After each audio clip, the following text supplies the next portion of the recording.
यह कहानी साधारण नहीं है, यह बिहार की कहानी है, लेकिन बहुत प्राचीन बिहार की।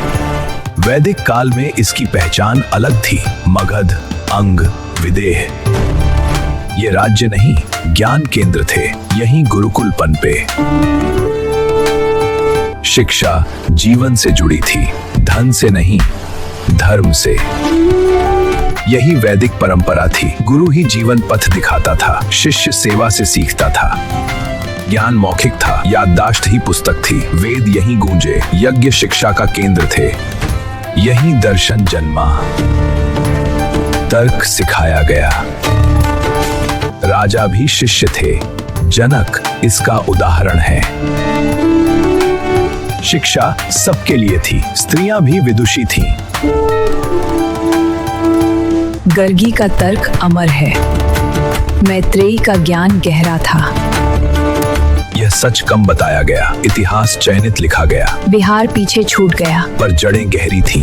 गंगा जीवन रेखा थी, कृषि विकसित थी, ऋतु ज्ञान स्पष्ट था, खगोल विद्या ज्ञात थी, समय की गणना हुई, गणित जीवन से जुड़ा था,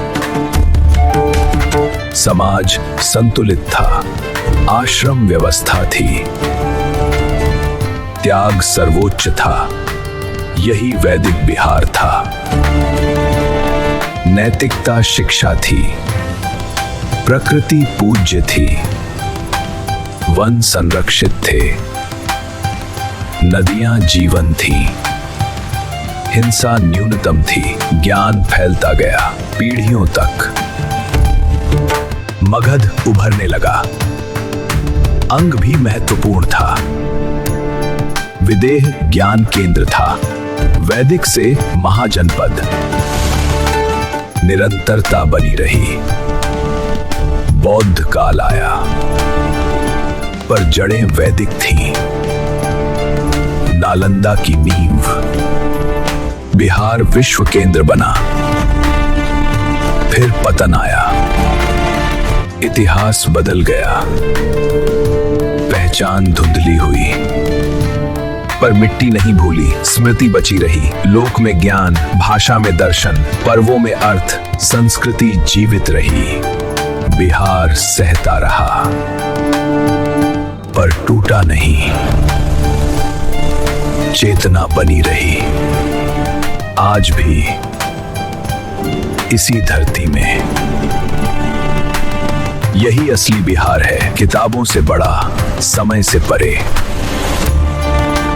जिसे समझना होगा नए दृष्टिकोण से। इतिहास को महसूस करें, सिर्फ पढ़े नहीं, जिए इसे।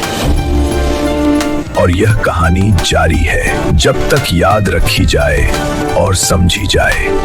यही उद्देश्य है, इतिहास को जीवित रखना, ताकि पहचान न खोए।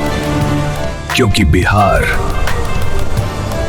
भारत की आत्मा है। जज, इस यात्रा को आगे बढ़ाएं। इतिहास को महसूस करने के लिए सब्सक्राइब करें। मैं हूं बिहार।